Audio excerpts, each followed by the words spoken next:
unpredictable, but in the end it's right. I hope you had the time of your life.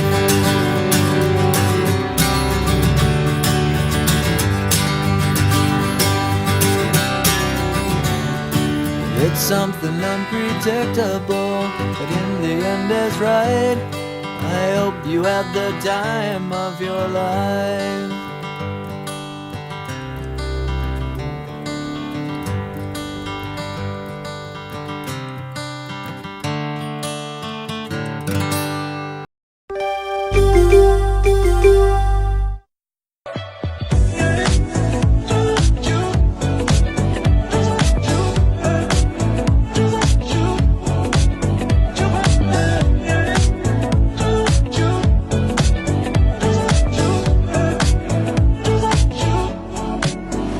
Alrighty then, we are Here we back. go, outfield time. This is the second video being dropped on the Tuesday before the draft, and we are going to go through and rattle off the outfielders. We have some superstars here. Yeah, we got some superstars and we got a lot of good defenders, maybe that aren't the biggest bats, but we were saying earlier, we love good defense. Yeah, I mean, we're going to go through some studs right now in center field. First up, we got Nutty, the nut job, bust a nut. It's a bit nutty. It's a bit nutty. It's just Nutty Arbach. It's Nutty's world. We're all living in it right now. Yeah, if he's going to continue doing what he's doing Sunday morning into the night league, he's... I mean, he already was drafted, and rightfully so, but this guy right now, is he streaky or is this him? That's the question. You mentioned it before. He's a five-tool player, and he's showing it, and if he's not streaky, he's that good. Yeah, and I think he is that good. I think he's comfortable in a spot. He's with Uri now, and good spot for him. Beautiful. Next up, former MVP, former batting champ, former champion, and that is Alco, a guy that we were all high on him. He won the MVP. I'm still high on him, won MVP. Didn't get on base enough in the last 2 years. His speed is so good on those bases. I hear he's playing great now Sunday morning too. So if he could carry that, it looks like he did, and he's still young. And he's with Yedid. It's a good player for him to be with, good captain for him to be with. I like it. By the way, speaking of champions, speaking of cogs and lineups. What was the word he said on the video? Bizzle. We have David Buka Cohen. He is on the bananas with Edmund Beta. Right. And I was thinking he should have been a Longhorn, but banana is close enough. Yeah, two bananas in the bunch. We have, listen, I'm a big fan. You call him streaky, I call him, I think he broke out, and he's the face of the franchise type. He won last year, he's a real center fielder, and he's got a lot of pop, and he's dangerous. So. And guess what? He's still young. He's very young. He's always young. He's still young. God bless him. Next up, speaking about young, Sully the Kid. So the kid, another guy was drafted already. A real bat in this league. Might end up in center or left, but he's a real, maybe one of the top 10 feared hitters in the league. Yes, so. the ball screams off his bat. Sure does. Like you said, he's probably maybe not going to end up in center field, but guess what? He could. He has, and he will. I mean, it's not like it's out of the realm, but speaking of elite center fielders... This man always belongs in center. Doesn't always end up playing center because people don't love his bat, so he goes a little later. But Alan Jamal... Yeah, AJ. Alan Jamal is stellar in the outfield. Yeah, he takes long strides, he gets good beats on the ball, and he's just damn good out there. He's a real center fielder. 100%. And then here's a guy that I think he's earned respect from everyone in the league as a bona fide, really good player, and that is Isaac Sasson. Sneaky pop. People don't give him enough credit as a hitter.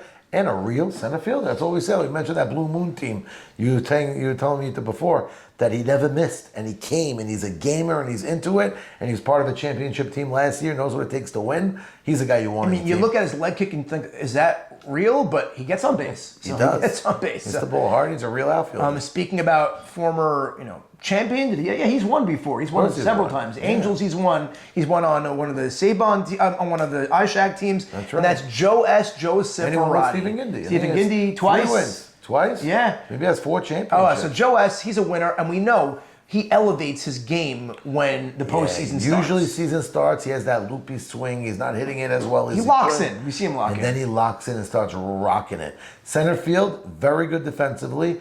Has his moments where he's not seeing it the way I know he can. I think it's all focus. I think when he's locked in, he's locked in. That's what it is. So, Joe S., welcome back. It's out of retirement. Another Farvian player. Yes, that's right. And love having him back, and he's on a team that looks like he's happy to be on. Yeah, so definitely true. Next up, let's move to the other outfield position, left field. We have Victor Creamabaddy. Right now, Victor is one of those steady Eddie guys for us. He doesn't miss.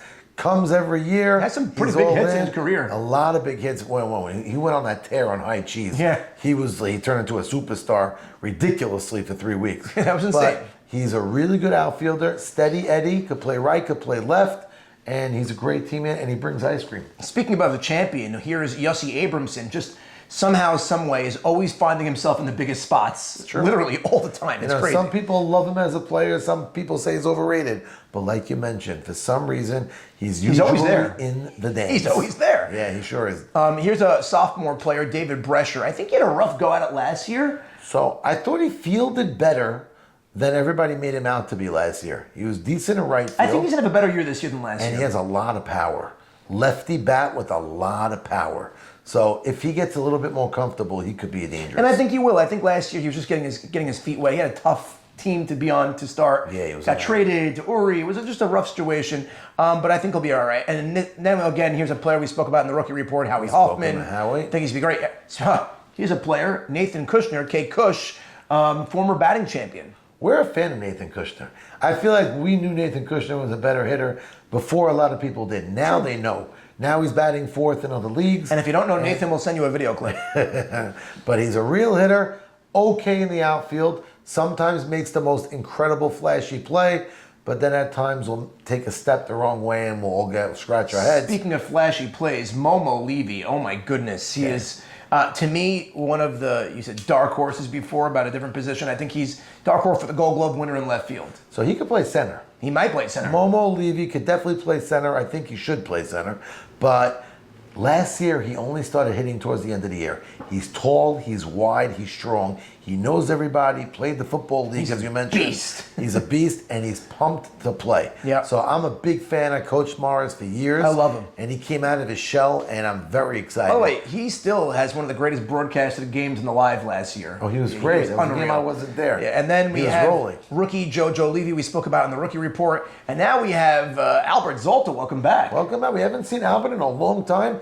Albert's best hitting was in the night league, and then he elevated it and did well in the other leagues in YMSL. I won with him last year. He was World Series MVP. And he won with him on NWO and also. NWO, yes. Yeah. And I got to the World Series with him another time, so I love playing with Albert. He's a winning type player. Yeah, I actually set him up. I got him married. Yes, you did. But Albert, I love having him back. Now, people always saw him as an outfielder. He could play third, could play second, could play short But center. he's not going to play anywhere in this year on the infield. He's not. There's You too don't many think he good. could? There's too many good He infielders. played second base with me last year and was great. Maybe he'll play right field. There's too many good infielders. Okay, here. we'll see. Then But we he's have a bat. He's a real bat, Albert. that we know. Then we have Elliot Mann. Welcome back. Elliot Mann. He's Speedy, the lefty. best home plate slider in the league by far. Like, I don't think there's anything close. He jumps right back up quick. Fast man, lefty, could play a corner outfield Great teammate, position. great teammate. Great guy, very positive guy. We love Elliot. And then we have Leo Setton. Welcome back. Another corner outfielder. Play right, could play left. Another guy who's been on good runs of teams. I don't know if he won yet, but... I don't think he did either. And then finally, the last outfielder on the board is Sam Loudon, another Gold Glove winner in years past. So Sam Loudon's got sneaky late round pop. Yeah, he's got that bat that, he's an annoying at bat in a game. And he could be a guy who you take in the 8th, 9th round that on a given week could be batting 4th. Yep. And really handle it.